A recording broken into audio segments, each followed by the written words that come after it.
Hello everyone, তো নিশ্চয়ই তোমরা সবাই ভালো আছো।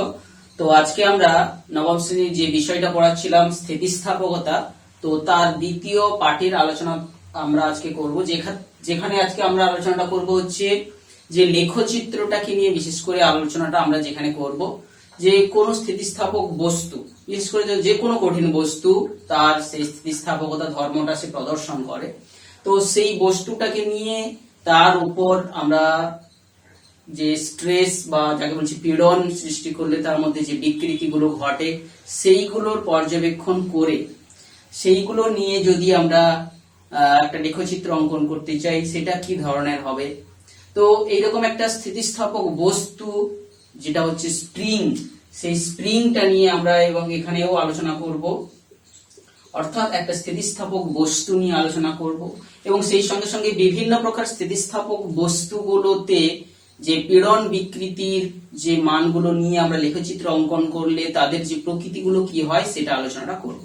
তো সর্বপ্রথমে চলে আসছি যে কোনো একটা স্থিতিস্থাপক বস্তু, যে কোনো বস্তুই তার স্থিতিস্থাপকতা গুণটা তার থাকে, অর্থাৎ তারপর বল প্রয়োগ করে তার আকার আকৃতি চেঞ্জ করতে চাইলে, অর্থাৎ যে আকার আকৃতি পরিবর্তন করতে চাইলে সে তাকে বাধা দেবে এবং সেই বাধা দেওয়া যে ধর্মটা তাকে আমরা বলছিলাম স্থিতিস্থাপকতা। তো প্রথমে চলে আসছি সেই স্থিতিস্থাপকতা ধর্মটা প্রদর্শন কতক্ষণ পর্যন্ত করতে পারে। তো কোনো একটা বস্তুর উপর আমরা যখন যে প্রতিমিত বল প্রয়োগ করছি, তার ধরো আকার বৃদ্ধি করতে পারছি কিংবা তার দৈর্ঘ্য হ্রাস করতে পারছি, তো সেই যখন ধরো বলছি যে পরিমাণ প্রতিমিত বল সর্বোচ্চ প্রয়োগ করলে বা যে পরিমাণ যে পীড়ন তার মধ্যে সৃষ্টি করলে তার যে বিকৃতিটা ঘটতে থাকে এবং সেটা একটা পুনরায় তার মধ্যে উপর থেকে যখন সেই বলগুলোকে সরিয়ে নেব, বস্তুটা পুনরায় আবার সেই প্রথম অবস্থায় তার ফিরে আসতে পারে, যতক্ষণ পর্যন্ত সে এই কাজটা করতে পারে তার উপর প্রযুক্ত হওয়া পীড়নের একটা সর্বোচ্চ সীমা আছে, সেই পর্যন্ত যে বল প্রযুক্ত হলেও সে কিন্তু পুনরায় তার প্রথম অবস্থায় ফিরে আসতে পারে, সেটাকেই বলা হচ্ছে তার স্থিতিস্থাপক সীমা। স্থিতিস্থাপক সীমা অর্থাৎ যে কোনো স্থিতিস্থাপক বস্তুর উপর যখন আমরা পীড়ন সৃষ্টি করি তখন তার একটা বিকৃতি ঘটে এবং আবার যদি পীড়নটাকে অপসারণ করি বস্তু তার প্রথম অবস্থায় ফিরে আসে। তো যতক্ষণ পর্যন্ত সর্বোচ্চ যে পরিমাণ পীড়ন সে সহ্য করে বা যেটা অপসারিত করে নেওয়ার পরেও বস্তুটা আবার প্রথম অবস্থায় ফিরে আসতে পারে, সেই পরিমাণ যে পীড়নটাকে আমরা বলছি তার স্থিতিস্থাপক সীমা। তো এখন এক্ষেত্রে এই স্থিতিস্থাপক সীমার মধ্যে আমরা একটা সূত্র প্রযুক্ত হতে আমরা দেখি, সেটা হচ্ছে কি না হুকের সূত্র। না স্থিতিস্থাপক সীমা অর্থাৎ কোন বস্তুর উপর যে পরিমাণ সে পীড়ন সহ্য করতে পারে, পীড়ন প্রযুক্ত হলে তার বিকৃতি আবার যেটা ঘটতে থাকে এবং অপসারণ করলে আবার যে পুনরায় পূর্বের অবস্থায় ফিরে আসে, সেই সীমার মধ্যে দেখা গেছে যে পীড়ন বিকৃতির সমানুপাতিক, অর্থাৎ ততক্ষণ পর্যন্ত পীড়ন বিকৃতির সমানুপাতিক হয় যে দূরত্ব পর্যন্ত বা যে অংশ জুড়ে, সেইটাকে বলা হচ্ছে তার স্থিতিস্থাপক সীমা এবং সেই স্থিতিস্থাপক সীমার মধ্যে পীড়ন হচ্ছে বিকৃতির সমানুপাতিক। বিজ্ঞানী রবার্ট হুক এই সূত্র কোন স্থিতিস্থাপক বস্তুর ক্ষেত্রে তিনি দিয়েছিলেন, এটাই হচ্ছে যে হুকের সূত্র। তো এক্ষেত্রে আমরা সেই কোন একটা স্থিতিস্থাপক বস্তু নিয়ে আমরা চাইছি তার পীড়ন বিকৃতি লেখটাকে আঁকতে। তো এই ক্ষেত্রে আমরা একটা লেখচিত্র অঙ্কন করে রেখেছি। তো সেই অঙ্কিত লেখচিত্রটাকে একটু বড় করে যদি আমরা এখানে দেখি যে একটা বস্তুর উপর আমরা বল প্রযুক্ত করছি, তো এক্ষেত্রে আমরা বিকৃতিটাকে আমরা এক্স অক্ষ বরাবর প্রকাশ করব এবং পীড়ন যেটা হচ্ছে কি নট ইন্ডিপেন্ডেন্ট, বিকৃতিটা ইন্ডিপেন্ডেন্ট হিসাবে আমরা এখানে ধরি। তো অনেক সময় বিকৃতিটাকে পার্শ্ব শতকরা পরিবর্তন এই আকারে অনেক সময় প্রকাশ করা হয়ে থাকে। তো যতক্ষণ পর্যন্ত কোন একটা বস্তু যতক্ষণ পর্যন্ত তার পীড়ন বিকৃতির সমানুপাতিক থাকে, সেই যে সীমা সেটাকেও আমরা স্থিতিস্থাপক সীমাও বলতে পারি, যাকে বলা হচ্ছে আনুপাতিক সীমা। তো স্থিতিস্থাপক সীমা অর্থাৎ এক্ষেত্রে আমরা তার স্থিতিস্থাপকতা ধর্মটা যতক্ষণ পর্যন্ত প্রদর্শন করে তাকে বলবো, কিন্তু সেই স্থিতিস্থাপক সীমার মধ্যেও একটা অবস্থা আছে যে সর্বোচ্চ পীড়নের পরিমাণ আমরা পেতে পারি যে যতদূর পর্যন্ত কিন্তু এই যে অনুপাত, একে বলা আছে আনুপাতিক সীমা।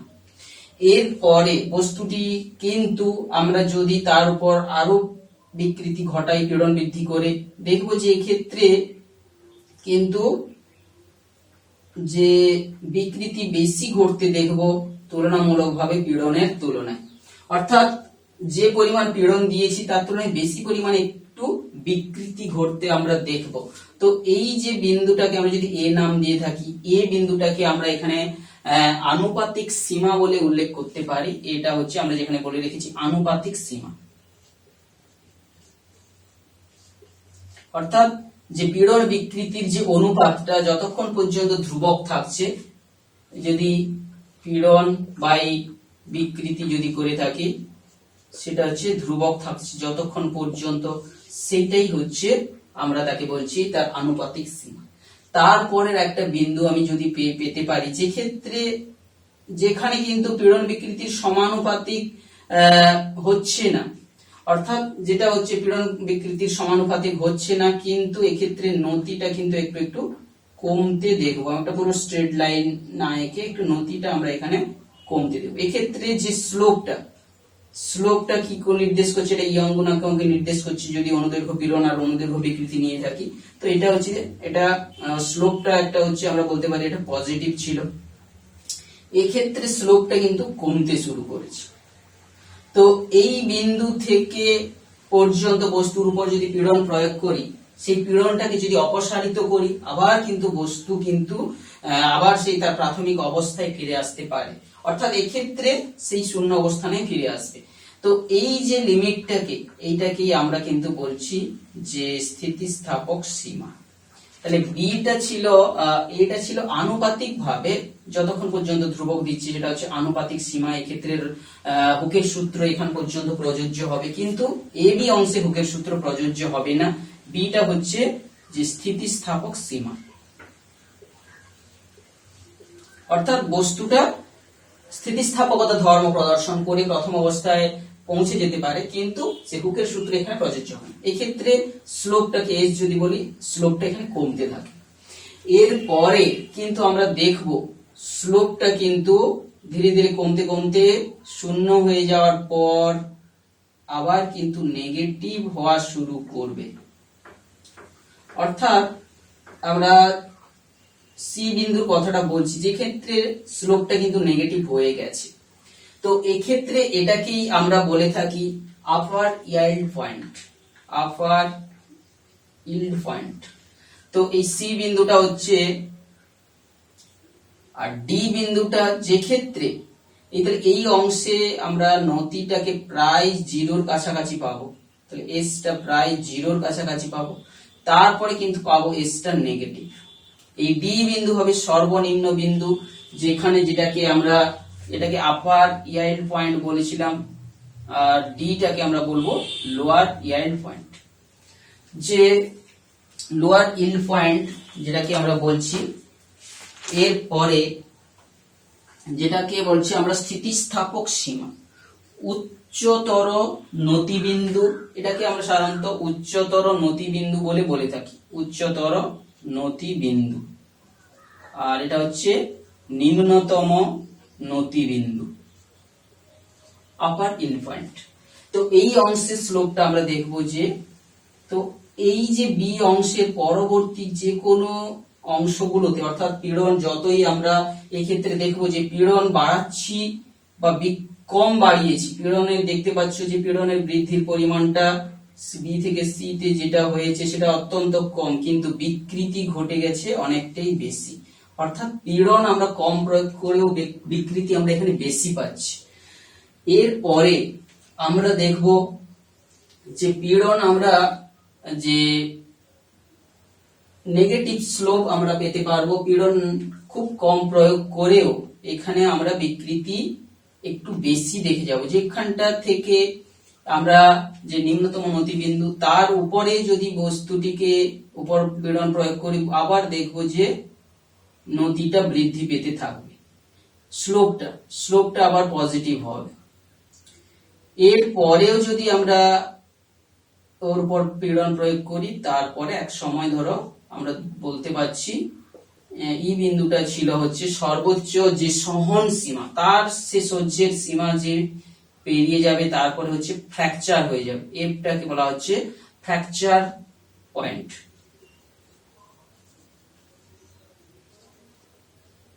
তো এক্ষেত্রে ইটাকে আমরা বলছি যে সহন সীমা,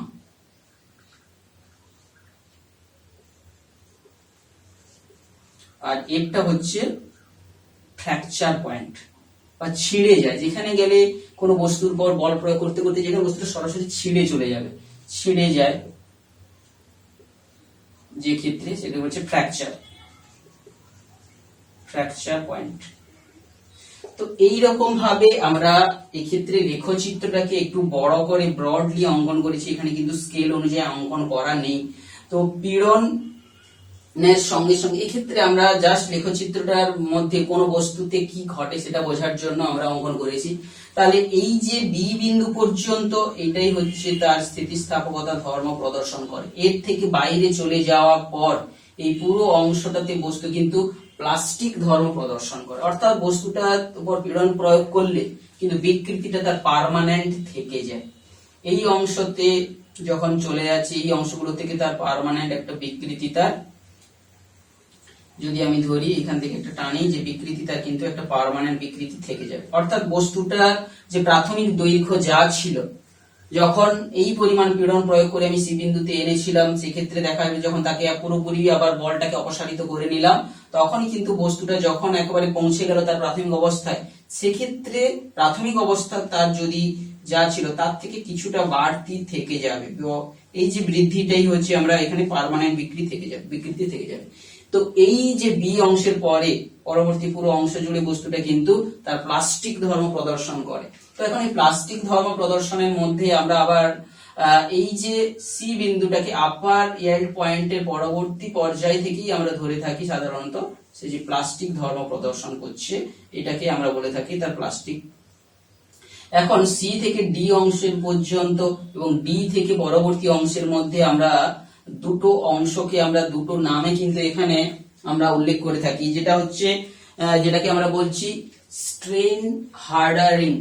এই অংশটাকে অর্থাৎ সিডি আপার ইয়েল্ড পয়েন্ট আর হচ্ছে লোয়ার ইল্ড পয়েন্ট, এই দুটো এইটাকে বলা হচ্ছে আমরা স্ট্রেন হার্ডারিং। স্ট্রেন অর্থাৎ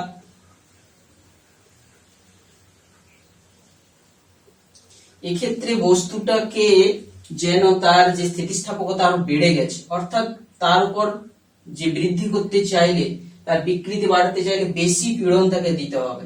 এইটাকে হচ্ছে স্ট্রেন হার্ডারিং অংশ। তার পরবর্তী যে অংশটা এটাকে বলছি নেকিং।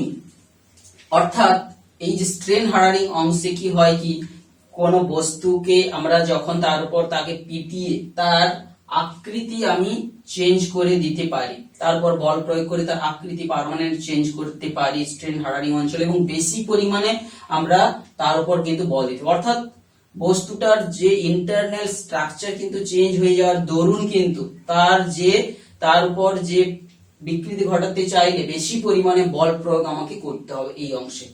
তারপরের অংশটা আমরা দেখতে পারি যে এটাকে নেকিং অংশ বলে বলা হয়। অর্থাৎ কি এই অংশে বস্তুটাকে এই যে লোয়ার ইয়েল্ড পয়েন্টের পর থেকে যখন আমি যে তার উপর দেখতে পাচ্ছি যে পীড়নের সঙ্গে বিকৃতি অনেকটা সমানুপাতিক হারে বাড়তে শুরু করে কিছুক্ষণ, সেই অংশ তারপরে চলে আসে সহনসীমা ছাড়িয়ে গেলে সে তার ফ্র্যাকচার পয়েন্টে পৌঁছায়। এই অংশগুলোতে কোনো বস্তুটার কে যখন প্রসারিত করতে চাইবো, সে কিন্তু সরু তারে পরিণত হয়ে যাবে কোনো একটা অংশ, পুরো অংশ। অর্থাৎ কোনো বস্তুর উপর যখন আমরা একটা টেনসিল ফোর্স প্রয়োগ করবো, টেনে লম্বা করার চেষ্টা করব, সহজে সেটাকে তার হয়ে যাবে এবং কোনো একটা বিশেষ অংশ থেকে সে সরু হয়ে যাবে। অর্থাৎ মানুষের গলা যেমন হবে বডি থেকে হঠাৎ করে সরু হয়ে বেরিয়ে এসেছে, কোন একটা কঠিন বস্তুকে ধরে টানলে এই যে লোয়ার এন্ড পয়েন্টের পর কিন্তু সে নেকিং যে প্রপার্টিটা কিন্তু দেখায়। তো এইরকম ভাবে এই যে টার্মগুলোর কথা বলছি, এইগুলো বিশেষ করে আমরা জানি ইঞ্জিনিয়ারিং, যা মেটেরিয়াল সায়েন্স, এই সমস্ত যে বিজ্ঞানের শাখায় কিন্তু আরো বিশদভাবে আলোচনাটা করা হয়। তো এক্ষেত্রে আমরা নবম শ্রেণীতে উপযোগী করে যে বিষয়টা আলোচনা করলাম, তো সমস্ত প্রকার বস্তুর যে এই রকম পয়েন্টগুলো এত দূরত্ব পর্যন্ত দেখা যাবে তা নয়। তো আমরা এখানে অঙ্কনের সুবিধার্থে বড় বড় করে দেখিয়েছি। তো যে সমস্ত বস্তুর ক্ষেত্রে এই পি বিন্দুটা ধরো এই সি বিন্দুর খুব কাছাকাছি গিয়ে শেষ হয়ে যাচ্ছে, তো এখানে এই বিন্দুগুলো আমরা দূরে দূরে দেখিয়েছি, প্রকৃতপক্ষে এই বিন্দুগুলো অত্যন্ত খুবই কাছে হবে। তো যে সমস্ত বস্তুর ক্ষেত্রে এই এফ বিন্দুটা অর্থাৎ ফ্র্যাকচার পয়েন্টটা যে স্থিতিস্থাপক সীমার খুব কাছাকাছি শেষ হয়ে যাচ্ছে, সেটা হচ্ছে কিন্তু ব্রিটল, অত্যন্ত ভঙ্গুর পদার্থ বলে আমরা ধরে থাকি। আর যে সমস্ত পদার্থের ক্ষেত্রে এই এফ এবং সি এর মধ্যে ডিস্টেন্সটা অনেক বড় হচ্ছে, সেটাকে আমরা ডাকটিল অর্থাৎ তার যে প্রসারণশীলতা ধর্মটা, ডাকটিলিটি ধর্মটা রয়েছে, সেই প্রকার বস্তু হিসাবে আমরা ধরে থাকি। অর্থাৎ সি আর পি এর মধ্যবর্তী ডিস্টেন্স গুলোর উপর ভিত্তি করে কিন্তু আমরা পদার্থগুলোর শ্রেণী বিভাগটা করতে পারি। তো এই যে লেখচিত্রটার আলোচনার পরেই কিন্তু আমরা যেটা রেখেছি আলোচনা করব বলে, যে স্থিতিস্থাপকতার উপর ভিত্তি করে পদার্থের শ্রেণী বিভাগ। তো এখন আমরা এই পদার্থের শ্রেণী বিভাগটা আমরা যেটা বলতে পারি যে স্থিতিস্থাপক সীমা পর্যন্ত কিরূপ আচরণ করছে তার উপর ভিত্তি করে একটা ভাগ, আর স্থিতিস্থাপক সীমার পরবর্তী অংশে বস্তুটার কিরকম ভাবে আচরণ করছে তার ভাগ। অর্থাৎ যে স্থিতিস্থাপকতার উপর ভিত্তি করে পদার্থের স্থিতিস্থাপকতা ধর্মের উপর ভিত্তি করে পদার্থের যে শ্রেণী বিভাগ আমরা করছি, সেক্ষেত্রে আমরা দুটো পার্ট রাখবো। একটা হচ্ছে স্থিতিস্থাপক সীমা পর্যন্ত, সীমার মধ্যে কিরকম ভাবে আচরণ করছে, আর স্থিতিস্থাপক সীমার বাইরে।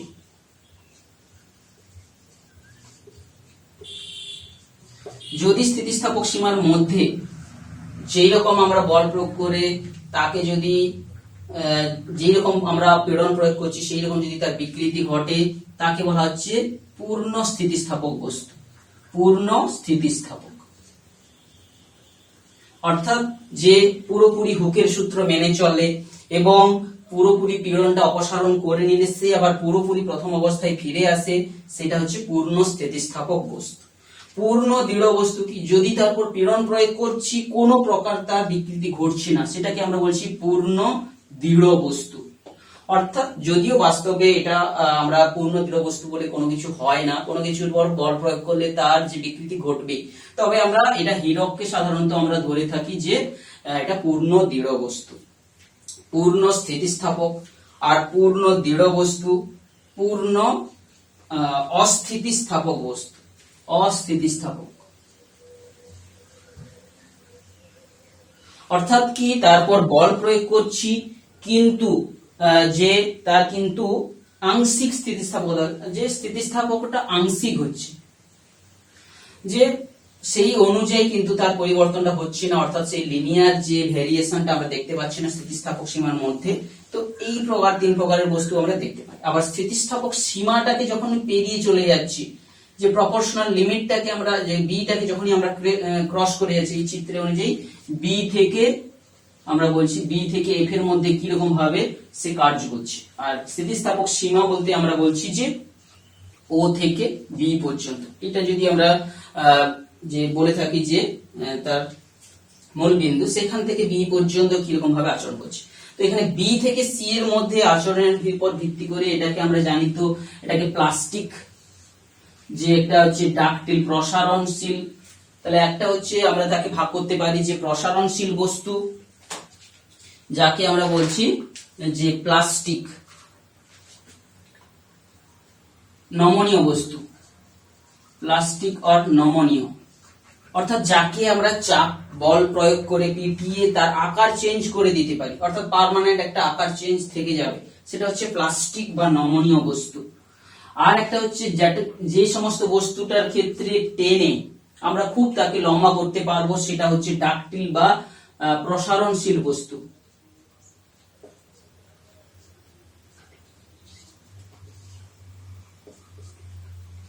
প্রসারণশীল বস্তু। আর হচ্ছে কি প্লাস্টিক বা নমনীয় বস্তু, যেটা বললাম যে তার পার্মানেন্ট চেঞ্জটা থেকে যায়, অর্থাৎ যার ক্ষেত্রে এই বিসি অংশটা বিসি অংশটা একটু বেশি হবে, তার ক্ষেত্রে সেটা হচ্ছে প্লাস্টিক বস্তু বিসি অংশটা যার ক্ষেত্রে বেশি হবে। আর প্রসারণশীল বস্তু যার ক্ষেত্রে কি হবে, এই যে বলতে পারি সি থেকে এফ পর্যন্ত এটা বড় হবে, সি এফটাই বড় হবে। আর হচ্ছে ভঙ্গুর বস্তু, ভঙ্গুর বস্তু বলতে কি বলছে, যে বস্তুটার ক্ষেত্রে এই যে ফ্র্যাকচার পয়েন্টটা কিন্তু একেবারে স্থিতিস্থাপক সীমার খুব কাছাকাছি হবে, অর্থাৎ সিএফ ছোট আর হচ্ছে সিএফ বড়। আর এক্ষেত্রে কি হচ্ছে, বিসি অংশটা যার বড় হচ্ছে সে হচ্ছে প্লাস্টিক বা নমনীয় বস্তু, যার পার্মানেন্ট যে পরিবর্তনটা বেশি করে দেওয়া সম্ভব। তো প্রকৃতপক্ষে প্লাস্টিক বস্তুগুলোর ক্ষেত্রে একটা অসমভাবে বৃদ্ধি ঘটে, যে পরিবর্তন, যে বস্তুটার সব জায়গায় সমানভাবে অংশের ক্ষেত্রফল পরিবর্তন না ঘটে, বিভিন্ন ক্ষেত্রে কোনো একটা বিশেষ জায়গায় তার বৃদ্ধি ঘটে যাবে। কিন্তু যে আমরা প্রসারণশীল বা ডাকটিল পদার্থের ক্ষেত্রে বলছি, পুরো সমগ্র অংশ জুড়ে সেটাকে পুরো সম্পূর্ণ তারে রূপান্তরিত করা সম্ভব হয়ে থাকে। তাহলে স্থিতিস্থাপক সীমার মধ্যে কিরূপে আচরণ করছে তার উপর ভিত্তি করে কঠিন বস্তুকে আমরা তিন ভাগে পেতে পারি। আর হচ্ছে স্থিতিস্থাপক সীমা পেরিয়ে যাওয়ার পরে ভিন্ন ভিন্ন যে পয়েন্টগুলো আমরা পেয়েছি। তো এখন আরেকটা বিশেষ ইন্টারেস্টিং জিনিস ঘটে থাকে, কোনো একটা বস্তুকে অনেক সময় তাকে প্রসারণ করে নিয়ে যাওয়ার পর কোনো একটা বিশেষ অবস্থায় যে স্ট্রেস দিয়ে তাকে নিয়ে যাওয়ার পরে আবার যখন তাকে ফিরিয়ে দেওয়া হয়, সে কিন্তু একটা ভিন্ন পথে পূর্বের আকারে পূর্বের জায়গায় ফিরে আসে। তো সেই ধরনের যে বস্তুগুলোতে আমরা বলছি হিস্টেরিসিস, যে তার থেকে যায় হিস্টেরিসিস, ইলাস্টিক হিস্টেরিসিস বলে বলা হচ্ছে। অর্থাৎ বিষয়টা আমি যদি লেখচিত্রটা একটু আলাদা ভাবে দেখি, ধরো এই বিন্দুতে আমি নিয়ে গেছিলাম, অর্থাৎ পীড়ন বিকৃতির লেখচিত্রটা যেভাবে তাকে আমি নিয়ে গেছিলাম, এভাবে ফিরে আসার সময় সে কিন্তু অন্য পদ্ধতিতে ফিরে এসেছে। অর্থাৎ নিয়ে যাওয়ার সময় যে পদ্ধতিতে যে সে এগিয়ে গিয়েছিল, পীড়ন বিকৃতি যেভাবে হয়েছিল, আর এইটা কিন্তু ফিরে আসার সময় তার উপর থেকে যখন আমি পীড়নটাকে অপসারিত করছি, সে যখন ভাবে বিকৃতি ঘটিয়ে ঘটিয়ে আসছে, ফিরে আসছে, পূর্বের অবস্থায় ফিরে এলেও কিন্তু ভিন্ন পথে ঘুরে আসছে। এই যে এইটাকে বলা হচ্ছে, যে সমস্ত পদার্থের ক্ষেত্রে এটা ঘটে থাকে, এটাকে বলা হচ্ছে ইলাস্টিক হিস্টেরিসিস।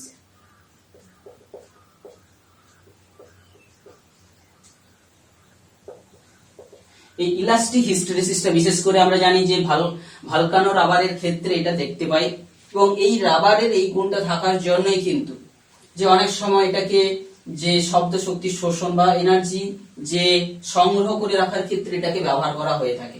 তো এই হচ্ছে যে স্থিতিস্থাপকতা সম্পর্কিত যে আমরা লেখচিত্রটার কথা উল্লেখ করছিলাম, সেটা এক্ষেত্রে আমাদের আলোচনাটা এখানে কমপ্লিট হলো। তো এর পরে যেটা আমরা আলোচনা করব সেটা হচ্ছে স্থিতিস্থাপক স্থিতিশক্তি।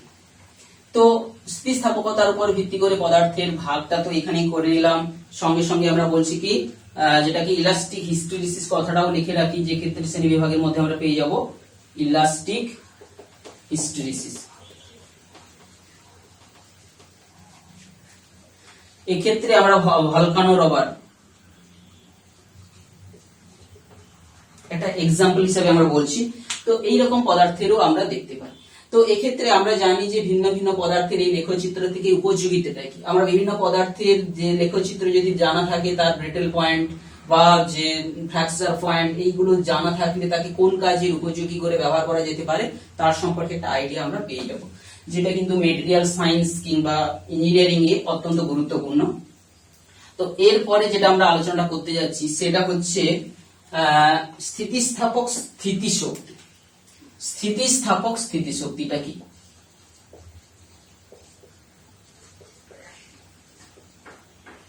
না কোনো বস্তুর, ধরো একটা আমরা বলছি এল দৈর্ঘ্যের একটা বস্তু যার প্রস্থচ্ছেদ এই চিত্র অনুযায়ী এখানটা আমরা এ বলছি, এর প্রস্থচ্ছেদ। তো এটা একটা জায়গাতে আটকানো রয়েছে, এর ওপর এ বল প্রয়োগ করে আমি যখন এর দৈর্ঘ্য প্রসারণ করলাম, স্মল এল দৈর্ঘ্য বেড়ে গেল। তো এক্ষেত্রে যে এরপর যে কৃতকার্যটা হয়েছে, সেই কৃতকার্যটা কিন্তু কত? তাহলে বস্তুটার যে বল প্রয়োগ করে তার সরণ ঘটিয়েছি এল, তাহলে বস্তুটার যখনই আমি বল প্রয়োগ করেছি সঙ্গে সঙ্গে কিন্তু তার সরণ হয়নি। আমি যখন শূন্য বল দিয়েছিলাম তখন সরণ শূন্য, এফ বল দিয়েছিলাম অর্থাৎ শূন্য, আর এফ এর গড় বল অর্থাৎ F/2 একটা হচ্ছে আমি কিন্তু প্রকৃতপক্ষে গড় বল এটা প্রযুক্তের দরুন তার কিন্তু সরণ হয়েছে কিন্তু তার এল। অর্থাৎ আমি তো বলটা প্রয়োগ করে শূন্য থেকে প্রয়োগ করে করে বাড়তি বল প্রয়োগ করে নিয়ে এসেছি। তো এই যে তাহলে যে তার কার্যটা আমি যদি বলে থাকি কত কার্য হয়েছে F/2 ইন্টু এল, তাহলে এই যে কৃত কার্যটা কোথায় সঞ্চিত হয়েছে, এই যে আমি বাহ্যিক বল প্রয়োগ করে বস্তুটাকে প্রসারণ ঘটালাম স্থিতিস্থাপকতার দরুন ওর দৈর্ঘ্য বৃদ্ধি হলো, আবার সরিয়ে নিলে পূর্বের জায়গায় ফিরে যাবে। তো স্থিতিস্থাপকতা বলের দরুন ওর ভেতরে যে একটা আভ্যন্তরীণ প্রতিক্রিয়া বল হয়েছে সেই বলের বিরুদ্ধে ধরো বস্তুটা প্রসারিত হয়েছে, অর্থাৎ তার মধ্যে একটা স্থিতিস্থাপক স্থিতিশক্তি সঞ্চিত হয়েছে। এই কার্যটাই হচ্ছে তার মধ্যে স্থিতিস্থাপক স্থিতিশক্তি রূপে সঞ্চিত হয়েছে। তো এই শক্তিটা সঞ্চিত হয়ে গেছে, কিন্তু পদার্থটার যে আয়তন যদি ধরি পদার্থটার আয়তন যদি A ইন্টু এল বলি, এই দৈর্ঘ্যের মধ্যে সে কিন্তু এটাই হচ্ছে বস্তুর আয়তন, এর মধ্যেই এই শক্তিটা কিন্তু সঞ্চিত হয়ে গেছে। আমি যদি ধরি এই এল এর মানটা অত্যন্ত ক্ষুদ্র যদি ধরি, তাহলে এই আয়তনের সঞ্চিত অর্থাৎ একক আয়তনে সঞ্চিত স্থিতিস্থাপক স্থিতিশক্তি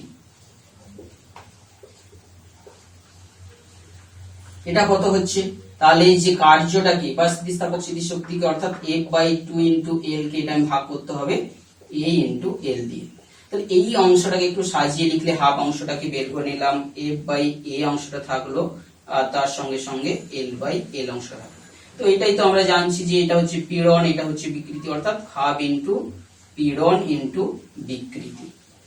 অর্থাৎ কোন একটা বস্তুর যখন আমরা তারপর বাহ্যিক বল প্রয়োগ করে তাতে পীড়ন সৃষ্টি করে তার বিকৃতি ঘটাচ্ছি বা বিকৃতি ঘটানোর দরুন পীড়ন হচ্ছে, তো সেই অবস্থায় তার যে দৈর্ঘ্য বৃদ্ধি ঘটছে তার মধ্যে একটা স্থিতিস্থাপক স্থিতিশক্তি সঞ্চিত হচ্ছে। সেই স্থিতিস্থাপক স্থিতিশক্তির মানটা আমরা জানলাম যে পীড়ন বিকৃতির গুণফলের হাফ ইন্টু পীড়ন বিকৃতি গুণফলের সমানুপাতিক। তো এই বিষয়টা আমরা বিশেষ করে স্প্রিং এর ক্ষেত্রেও আমরা এই বিষয়টাকে আরো ব্যাপকভাবে প্রয়োগ করে থাকি। তো যেহেতু স্থিতিস্থাপক বস্তুর কথা বলার সঙ্গে সঙ্গে যে আমাদের স্প্রিং এর কথাটা মনে চলে আসে, তো স্প্রিং ফোর্স এটা কিন্তু স্থিতিস্থাপকতা আলোচনায় একটা অত্যন্ত গুরুত্বপূর্ণ বিষয়। তো সেই জন্যই আমরা যেখানে আলোচনা করব স্প্রিং। স্প্রিং কি জিনিস না, স্প্রিং হচ্ছে এমন একটা ধাতব পদার্থ যার একটা সরু তারকে পেঁচিয়ে পেঁচিয়ে আমাদের এইরকম আকৃতি দেওয়া হয়েছে। তার একটা প্রত্যেকটার মধ্যবর্তী দূরত্ব এবং তার ব্যাসার্ধ, প্রত্যেকটা যে পেঁচানো বৃত্তাকার রিং এর একটা করে ব্যাসার্ধ থাকছে, এগুলো সবারই ক্ষেত্রে সেম হবে। তো এইরকম একটা তারের পেঁচানো অংশ, এইটাকেই আমরা বলে থাকছি স্প্রিং, যে ক্ষেত্রে একটা অংশে বল প্রয়োগ করলে এই বলগুলো এমন ভাবে যে ডিস্ট্রিবিউট হয়ে সমগ্র অংশে ক্রিয়াশীল হয় যে সেই প্রয়োগের উপর প্রযুক্ত বল প্রয়োগ করে একে প্রসারিত করতে চাইলে দেখা গেছে যে এই বলটা প্রয়োগ করে যতটা প্রসারণ করতে চাইব তার সমানুপাতিক। তাহলে কোনো একটা স্প্রিং এর উপর বল প্রয়োগ করে তার যখন দৈর্ঘ্য বৃদ্ধি কিংবা তাকে সংকুচিত করতে চাইছি বল প্রয়োগ করে, দেখা গেছে যে আমি যে এক্সটার্নাল ফোর্সটা রাখবে তার বাহ্যিক বলের যেটা রাখবে তার দৈর্ঘ্য বৃদ্ধির সমানুপাতিক। তো এই এক্সটার্নাল ফোর্সটাকে আমরা বলতে পারি একটা ধ্রুবক ইন্টু এক্স, অর্থাৎ এই যে বাহ্যিক বলটা আমাকে যেটা দিতে হবে, ঠিক একইভাবে সেই যে বাহ্যিক বলের বিপরীতে একটা কিন্তু স্প্রিং এর ভেতরে একটা বল উদ্ভব ঘটছে। অ্যাকচুয়ালি স্প্রিং ফোর্সটা সেটাকে আমরা বলে থাকি তার বিরুদ্ধে বিপরীত দিকে যে উদ্ভূত হচ্ছে এই স্প্রিং ফোর্সটাকে কিন্তু আমরা তার স্প্রিং এর বল ধ্রুবক এর সঙ্গে নেগেটিভ চিহ্ন দিয়ে আমরা তাকে প্রকাশ করব। তো এই এক্ষেত্রে আমি যদি স্প্রিং এর বল ধ্রুবকের সংজ্ঞা পেতে চাই, যে আমি এক্সটার্নাল ফোর্সের অ্যাক্রসে যদি বলি যে একক দৈর্ঘ্য বৃদ্ধি করার জন্য কোন স্প্রিং এর যে বাহ্যিক বল প্রয়োগ করতে হবে সেটাই হচ্ছে স্প্রিং এর বল ধ্রুবক। তো এইখানটাই তোমাদের কোন একটা স্প্রিং এর বল ধ্রুবক নির্ণয় করতে দিতেই পারে। একটা ধরো মনে করো স্প্রিং, তার একটা প্রাথমিক দৈর্ঘ্য তোমাদের দেওয়া রয়েছে, এরপর একটা নির্দিষ্ট ওজন চাপিয়ে তার দৈর্ঘ্য বৃদ্ধি করলে, যে একটা ওজন চাপালে তার দৈর্ঘ্য বৃদ্ধি হয়ে এত হলো, তাহলে যে বলটা ধরো ওয়েটটা তুমি চাপানো হয়েছে, এখানে ডব্লিউ বা ফোর্সটা অ্যাকচুয়ালি এই এক্সটার্নাল ফোর্সটা এখানে mg হয়ে যাবে। এই যে দৈর্ঘ্য বৃদ্ধি অর্থাৎ স্প্রিং এর প্রাথমিক দৈর্ঘ্য আর প্রাথমিক দৈর্ঘ্য একটা স্কেল পাশে থাকা স্কেল থেকে যদি আমরা মেজার করে নিতে পারি, তো সেই x এর মেজারমেন্ট অর্থাৎ এখানকার মানটা ধরো বলছি c, এখানকার মান ছিল b, তাহলে এই যে x এর মানটা আমরা পেয়ে যাবো, এক্সটার্নাল ফোর্সটা mg পেয়ে যাবো, x এর মানটা আমি পেয়ে যাবো c - b এই করে। তো এইরকম ভাবে কোন একটা যে প্র্যাকটিক্যালি আমরা কিন্তু একটা এক্সপেরিমেন্ট ডিজাইন করে যে কোনো একটা স্প্রিং কে এইভাবে ঝুলিয়ে তার প্রারম্ভিক যে প্রাথমিক দৈর্ঘ্য তার এক্সটেনশন অবস্থায় তার দৈর্ঘ্য নির্ণয়ের মধ্য দিয়ে কিন্তু আমরা তার যে স্প্রিং এর বল ধ্রুবকটাকে কিন্তু আমরা নির্ণয় করতে পারি।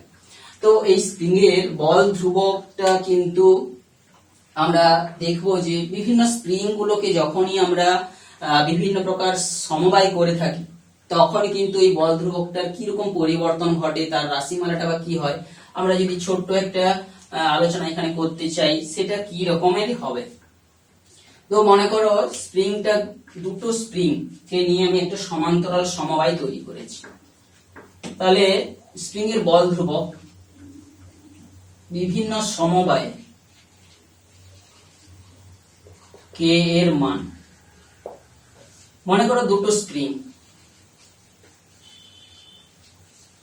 একটা হচ্ছে K1 একটা হচ্ছে K2, একটা কোনো আলম্ব থেকে ঝুলিয়ে দিয়ে এখানে আমি F বল প্রয়োগ করছি, দিয়ে তার x সরণ ঘটালাম। তাহলে এই দুটো স্প্রিং এর পরিবর্তে আমি মনে করি যে একটা স্প্রিং এমন লাগিয়েছি যার ক্ষেত্রে যার প্রাথমিক অবস্থা থেকে এই বল প্রয়োগের দরুন তার এতটা সরণ হয়েছে। তাহলে এই তুল্য যে বিষয়টা এই ক্ষেত্রে আমি পেতে পারি F সমান kx এক্সটার্নাল যে ফোর্সটা আমি দিয়েছি, আর এটার ক্ষেত্রে কি হয়েছে, এই যে পজিশনে সরণ চলে এসেছে এইটাকে আমি ধরতে পারি যে প্রথম যে সব যে স্প্রিং এর ক্ষেত্রে x টা তো দুটোর ক্ষেত্রে সেম হয়েছে, তাহলে এই ক্ষেত্রে যে বলটা হয়েছে এক্ষেত্রে যে প্রসারণটা হয়েছে এর x আর দুটো সমান বল কিন্তু নয়, এরপর প্রযুক্ত হয়েছে F1 সমান বলতে পারি এরপর যে বল প্রযুক্ত হয়েছে F1 সমান K1 into x, দ্বিতীয় স্প্রিংটার উপর যে বল প্রযুক্ত হয়েছে সেটা সমান K2 into x। দ্বিতীয় স্প্রিংটার ক্ষেত্রে আমি যদি তার আলোচনাটা করি, এখন দেখো যে যে তুল্য বলের কথাটা আমরা বলছি, এখন যে মোট সরণটা যেটা হয়েছে, তো দেখতেই পাচ্ছ যে এই দুটো বল F1 প্লাস F2 সমানই হচ্ছে কিন্তু F এক্সটার্নাল।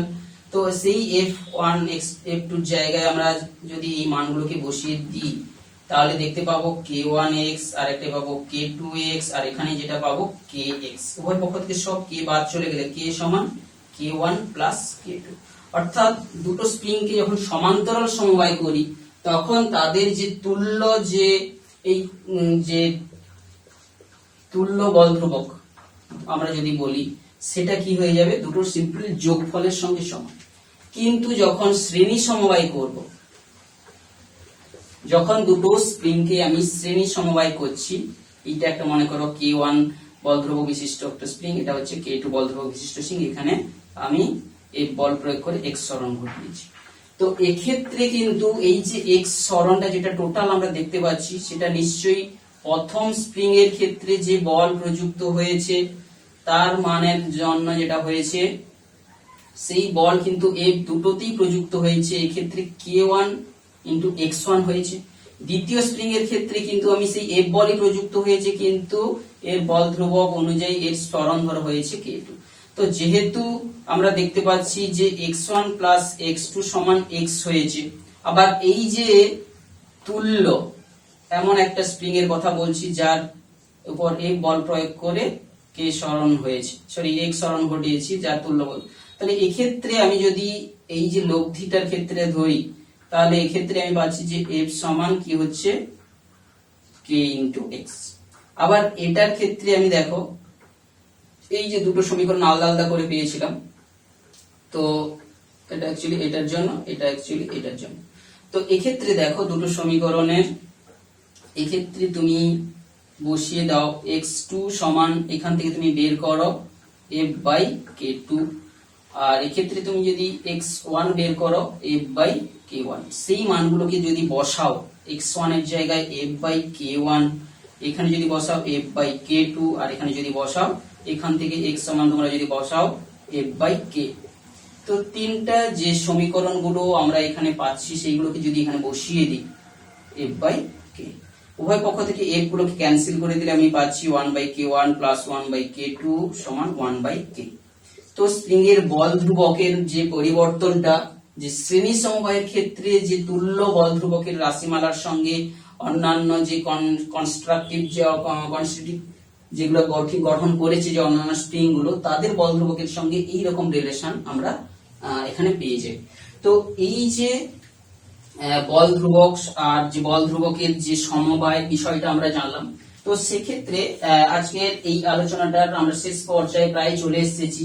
তো এক্ষেত্রে শেষ পর্যায়ে এসে আর একটা বিষয় যেটা আমরা আলোচনা করব, সেটা হচ্ছে কি যে কোন যে তারের বা পদার্থের বা ধাতুর হচ্ছে ইয়ং গুণাঙ্কের মানটা আমরা নির্ণয়, যেটা আমরা আগেই করেছি যে ওয়াই এর মান নির্ণয়। আমরা কোন একটা ধাতব পদার্থ তার নিয়ে তার ব্যাসার্ধ যদি আর হয়ে থাকে, নিয়ে তাকে কোন একটা জায়গায় ক্ল্যাম্প করে দিয়েছি, ওর উপর একটা ওয়েট চাপিয়ে ওর দৈর্ঘ্য বৃদ্ধি আমরা করিয়েছি স্মল এল। এর প্রাথমিকভাবে দৈর্ঘ্যটা ছিল মনে করি এল। তো এইরকম সিচুয়েশনে এর উপর যে ভরটা বস্তুটা রেখেছি তার এম ওজন ঝুলিয়েছি, তাহলে এক্ষেত্রে যে বলটা প্রযুক্ত হয়েছে mg। এখানে বস্তুটার যে তারটার প্রস্থচ্ছেদ দেওয়া রয়েছে, মানে এরিয়া পেয়ে যাচ্ছি পাই আর স্কোয়ার। তো ইয়ং গুণাঙ্ক সমান আমরা জানি পীড়ন বাই বিকৃতি, পীড়ন বাই বিকৃতি। তো এটা তো আগেই করেছি, পীড়নের মানটার জায়গায় আমরা বসাবো mg by pi r square. আর বিকৃতি, যে বিকৃতি মানে কি এল দৈর্ঘ্যের পরিবর্তন হয়েছে, মোট দৈর্ঘ্য ছিল এল বাই এল। তো এক্ষেত্রে y সমান আমরা পেয়ে যাব mg by pi r square into l by small l. তো এই হচ্ছে আমাদের ইয়ং গুণাঙ্ক নির্ণয়ের যে রাশিমালা। তো এই রাশিমালাটাকে আমরা আরেকবার ইউজ করলাম, কারণ কি এটা থেকে বিভিন্ন যখন গাণিতিক প্রশ্নগুলো পড়বে তখন তোমাদের কিন্তু ভিন্ন ভিন্ন ভাবে তোমাদের কিন্তু তার ভৌত রাশিগুলো নির্ণয় করে দিতে পারে, তার জন্য আমাদের এই সমীকরণটাকে বারবার পড়ে। তো এই হচ্ছে আমাদের নবম শ্রেণীর স্থিতিস্থাপকতা চ্যাপ্টারের মূল বিষয়বস্তুগুলোর আলোচনা এখানেই আমরা শেষ করলাম। তোমরা বইটাকে ভালো করে পড়বে এবং বিভিন্ন যে গাণিতিক প্রশ্নগুলো রয়েছে চেষ্টা করবে সমাধান করার, এবং অনুশীলনী প্রশ্নগুলো তো অবশ্যই চেষ্টা করবে।